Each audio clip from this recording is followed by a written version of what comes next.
You worked for the right-wing Breitbart website, but you left over its support for Donald Trump. And I think you said you'd never vote for Mr. Trump. Why is that? Before we jump in, tell me where you're tuning in from. And remember to like and subscribe. Your support helps the channel grow and keeps these stories coming. All right, let's get into this. In this clip, you're about to watch one of the loudest self-styled champions of facts over feelings walk straight into a journalistic buzzsaw. Ben Shapiro comes in expecting a friendly platform, maybe a chance to repeat familiar talking points and sell himself as the calm, rational voice in the room. What he doesn't expect is a journalist who's actually done the homework and isn't remotely interested in letting him skate. This isn't a shouting match, and it's not a cheap gotcha. It's a slow, methodical dismantling, question by question, that exposes just how fragile Shapiro's posture becomes when someone refuses to accept his framing. You can practically hear the confidence drain as the interview goes on, because for once, he's not controlling the tempo or the terms of the debate. So settle in, because this is one of those moments where the mask slips in real time. Let's watch it play out, and I'll give you my take at the end. Ben Shapiro, you're followed by millions of people online and on social media. You're one of the biggest names in American conservatism. What is it you think you're tapping into? Well, I think that there are a couple of things. One, there is actually a hunger for different ideas. The monolithic nature of the United States media is pretty evident in terms of its politics. People tend to agree on essentially the liberal point of view and increasingly a radical leftist point of view in the media. And obviously, I speak in response to that. At the same time, I try to provide an honest take on the issues of the day, and that means that I am not beholden to the Republican Party, for example. It means that I am going to speak out whenever I think that a principle is being violated, just no matter who is doing the violation. You worked for the right-wing Breitbart website, but you left over its support for Donald Trump. And I think you said you'd never vote for Mr. Trump. Why is that? Well, in 2015, 2016, the Breitbart made a hard turn in favor of one particular candidate, and that's their prerogative. Lots of publications have an editorial point of view, and Breitbart was one of those. The reason that I left Breitbart specifically was because of an incident in which a Breitbart reporter, a female reporter, was grabbed on the arm by Corey Lewandowski, then the campaign manager for President Trump, and was bruised on the arm, and then Corey Lewandowski proceeded to lie about it, and Breitbart proceeded to throw its own reporter under the bus, suggest that she was lying or making this up. And at that point, I determined that I could no longer work for a publication that wasn't even willing to stand up for its own reporters, and instead would throw those reporters under the bus in favor of a candidate that it sought to back. Haven't you lost your battle for the Republican Party, though? Isn't the Republican Party now the party of Trump? No, I mean, I think that the Republican Party is always the party of whomever is the president, technically speaking. But in terms of who are the sort of the thought leaders inside the conservative movement, who are the people who are driving a lot of the discussion inside the conservative movement, I don't think that's correct at all. I think that most Republicans see President Trump as a vehicle for their policy preferences, but that doesn't necessarily mean that they agree with all of his personal foibles or the way that he behaves or the things that he says. And I think a lot of Republicans respond in anger to the media attacking President Trump mainly out of a reactionary and half-appropriate upset that the media seem to have a double standard when it comes to covering certain politicians. I'm interested that you think there's a thought movement inside the Republican Party. I mean, haven't the conservatives run out of ideas in America? All the new policies, the Medicare for all, $15 minimum wage, the Green New Deal, they're all coming from the left, and they're popular. Well, frankly, I'm confused by the idea that any of those are particularly new ideas. I mean, most of those ideas have been around since Franklin Delano Roosevelt at the very earliest, or at the very latest, rather. Some of them go all the way back to Woodrow Wilson. But the idea that new ideas are absent in the Republican Party is obviously untrue. We have a very strong debate that goes on inside sort of the conservative halls of intelligentsia about what is the appropriate action to take with regard to the medical system. Should global warming be considered a real threat, or should global warming be considered something that technology will solve? And if so, what are the best aspects of solving that? Now, there's a rich intellectual debate on the right about nationalism versus patriotism, for example, or populism versus free marketeerism. That debate is happening on the right to sort of suggest that the right in America is bereft of ideas, but the left is full of ideas. Number one, not all ideas are good ideas. I mean, AOC is pretty good evidence of that. I'm a big fan of some old ideas myself that I think are pretty good. But beyond that, I think that it is intellectual sneering of the highest order to suggest that only the left has new and decent ideas. Some of the ideas that are popular in your side of politics would seem to take us back to the Dark Ages. Georgia, new abortion laws, which you are much in favor of, that a woman who miscarries could get 30 years. A Georgian woman who travels to another state for an abortion procedure could get 10 years. These are extreme hard policies. Well, okay, a couple of things. One, I'm not sure. I mean, frankly, I don't know whether are you an objective journalist or are you an opinion journalist? I'm a journalist that asks questions.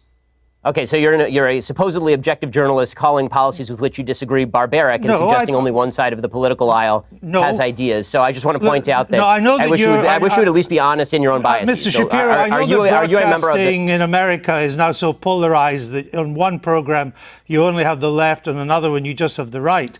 My job is to question those who have strong views and put an alternative to them. If you were an anti-abortion person, I would be putting pro-abortion questions to you. But you are really would you call the pro-choice position? So why don't you just answer my question, sir? I'm happy to answer your question. Please answer this one. Would you suggest that a late-term abortion is brutal? I'm not taking a view on this issue. I'm asking you the questions. Sir, you just suggested that the pro-life position is inherently brutal and terrible, so I'm asking you, as an objective journalist, would you ask the same question to a pro-choice advocate by calling their position brutal and horrible? What I'm asking you is that why is it that a bill banning abortions after a woman has been pregnant for 6 weeks is not a return to the Dark Ages? What's your answer? My answer is something called science. Human life exists at conception. It ought to be protected. Now, back to my question to you. You purport to be an objective journalist. BBC purports to be an objective down-the-middle network. It obviously is not. It never has been. And you as a journalist are proceeding to call one side of the political aisle ignorant, barbaric, and sending us back to the Dark Ages. Why don't you just say that you're on the left? Is this so hard for you? Why can't you just be honest? Mr. Seriously, Shapiro, it's a serious question. Mr. Shapiro, if you only knew how ridiculous that statement is, you wouldn't have said it. So let's move on. Would you vote I for think Mr. it's pretty evident from your own questions exactly what you are, sir. Would you vote for Mr. Trump in 2020? I'd certainly consider voting for Mr. Trump in 2020, just like I'd consider voting for anybody else in 2020. But didn't you once say that you'd never vote for him? I said that I wouldn't vote for him in 2016.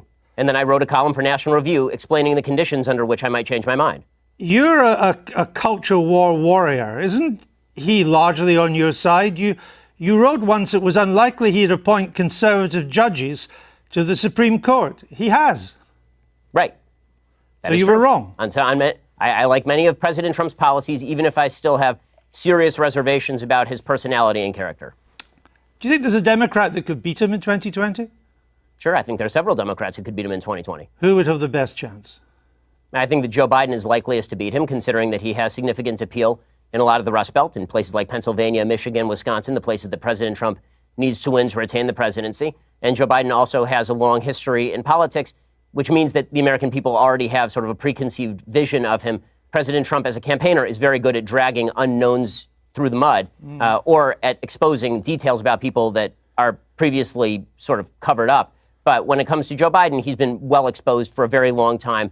Most people know him, and he's not nearly as unpopular even going in as Hillary Clinton was in 2016. So if it was a close race between Mr. Biden and Mr. Trump, you would, from what you say, I think, probably go for Mr. Trump.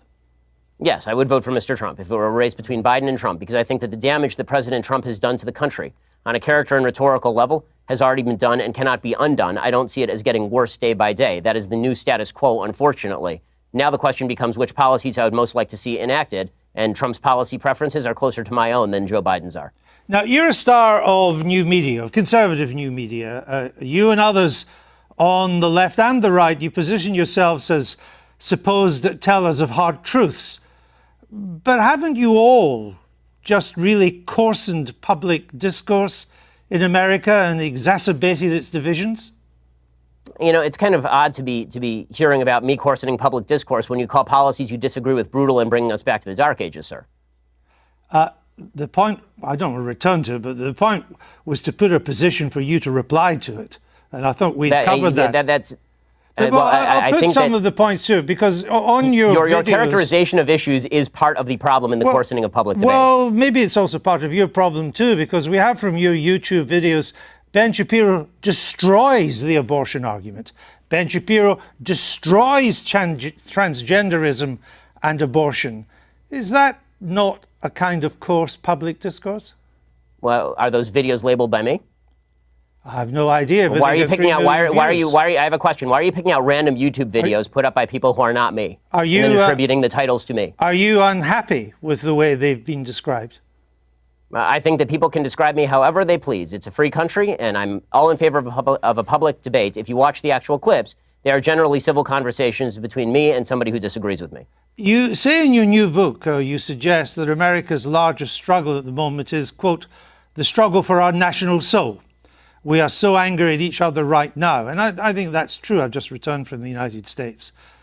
But aren't you part of the problem with the way you go about your discourse, not the solution? I think we can all do better in our discourse, but the fact that I've reached out to so many people across the aisle to have conversations with them is pretty evident. The fact that I was willing to walk from a publication that was paying me money over principle is pretty evident. The fact that I've called out President Trump, a member of a party of which I am a member, repeatedly when I think that he has done things that are immoral, I think is decent evidence that I'm looking at least for a civil conversation. Well, as you say in your book, you say that there's quite a key phrase, we are so angry at each other right now. But as I say, aren't you part of that anger? Aren't you encouraging that anger? For example, you described Mr. Obama's State of the Union address in 2012 as fascist mentality in action. Well, I think that if you want to argue with the characterization, then we can talk about what exactly his State of the Union address said. Is it charged language in politics? Sure. The problem that I have is not with charged language in politics, which I'm generally in favor of. I like a robust public debate and a very loud and spirited public debate. I have no problem with that whatsoever. What I'm talking about is the assumption that people with whom we disagree politically are inherently of bad character or, in your words, want to bring us back to the dark ages. But again, it was your description of the State of the Union address in 2012 as fascist. The wording of President Trump's 2012 address was bad and wrong. That's all. There are plenty of things that are bad and wrong, but it doesn't make them fascist. Well, I suppose that's true. But if you would like to, again, if you'd like to read me the column out loud, I suppose I can critique it for you. Oh, well, again, with Mr. Obama, you said, and you're Jewish yourself. I only mention that because to put this in context. The Jews who vote for Obama are, by and large, Jews in name only. Ginos, you call them. My statement was based on the fact that Jews in the United States, as an ethnic group, are largely irreligious, which is true by every single poll. Jews are the most irreligious group in the United States. As an Orthodox Jew who actually takes Judaism seriously, the point that I am making is that most Jews who are ethnically Jewish are not religiously Jewish in any context. No. The point you were making is that Jews who vote for Obama are Jews in name only. I said that, yes, that is correct, that Jews who voted for Barack Obama, a progenitor of the Iran deal, a person who was cracking down on religious liberty, a person who spent much of his career as president of the United States attempting to deprive Israel of the necessities to defend itself, that people, Jews who voted for President Obama, by and large, cared about Judaism far less than they did about other priorities. Did you say they should turn their badge in as a Jew?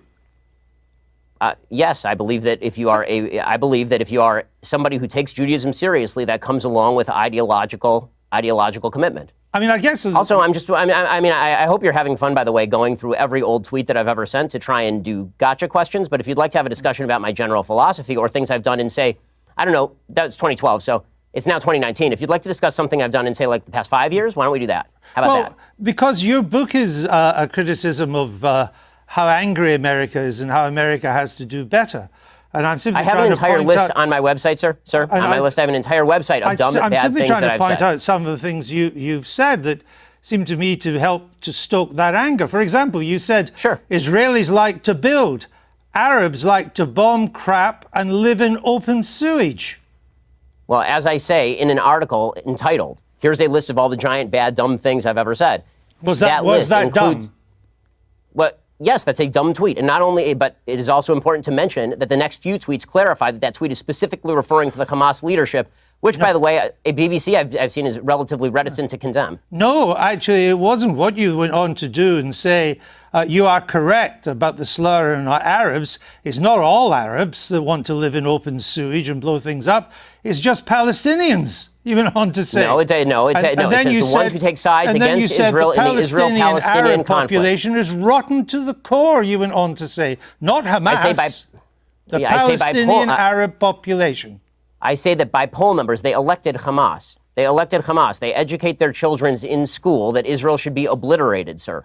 I guess If you want to read, honestly, this is a giant waste of time in the sense that the entire interview is designed for you to shout slogans or old things that I've said at me. I don't see how this forwards the debate. You talk about undermining the public discourse. It seems to me that simply going through and finding lone things that sound bad out of context and then hitting people with them is a way for you to make a quick buck on BBC off the fact that I'm popular and no one has ever heard of you. there are not many bucks to be made on the BBC, unlike American broadcasting, Mr. Shapiro.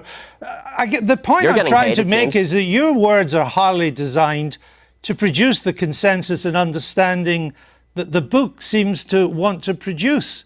That's my point, that you write about, Judeo-Christian culture and so on, but so much of what you've said in the past would seem to turn its back on Judeo-Christian culture. You're lecturing me on Judeo-Christian culture after you call the pro-life position barbaric? I just Really? asked you a question. And I asked you a question. You failed to answer a single one of mine. Frankly, I find this whole thing a waste of time. If you want to read the book and critique the book, why don't you read and critique the book? If you want to critique me, you can think whatever you want of me. Why don't you frankly, just try and I don't answer care. the I don't questions? frankly give a damn what you think of me since I've never heard of you. And I've never heard of you until I briefed myself for this. But that's not the issue. You have a Then new why the hell book are you out, interviewing and me, sir? it's an interesting book. But my point is, your book claims that Well, it'd be nice if you would quote it from time to time. Your book is, well, actually, I've done so several times, and I'm about to do so again, if you would let me just finish the question. Your book frankly, I don't claims think that society honestly, is turning its back sir, on Judeo-Christian values. Yeah, What are considering those values? what What are the values it's turning its back on? I'm not inclined to continue an interview with a person as badly motivated as you as an interviewer. So I think we're done here. I appreciate your time, sir. All right. Thank you so much. Thank you for your time and for showing that anger is not part of American political discourse. Now, Mr. Shapiro, we'll say goodbye. The moment this interview slipped out of Ben Shapiro's control wasn't subtle. You could feel it. For me, the turning point was when he abandoned the argument entirely and went personal, dismissing Andrew Neil with that line about, "No one has ever heard of you." That's not confidence, that's panic. That's the reflex of someone who knows the ground has shifted beneath their feet, and they've got nothing solid left to stand on. This was supposed to be a book tour about civility, reason, and improving public discourse. Instead, it turned into a live demonstration of the exact problem Shapiro claims to be diagnosing. Faced with calm, persistent questioning and his own past words, he didn't clarify, he didn't reflect, and he didn't engage. He snapped. And in doing so, he exposed the gap between the brand and the reality. What makes this moment so striking isn't that a journalist won an argument. It's that a carefully constructed persona, the cool, logical debater, fell apart the moment someone refused to play along. No slogans, no softballs, just facts, context, and follow-ups. And that was enough. So what do you think? When did you realize this interview was over? Was it the first angry interruption, the personal insult, or the abrupt walk-off? Let me know your take in the comments. And if you enjoyed this breakdown, make sure you like and subscribe for more calm, clear-eyed analysis. Don't forget to hit the notification bell so you never miss the next one. Thanks for watching.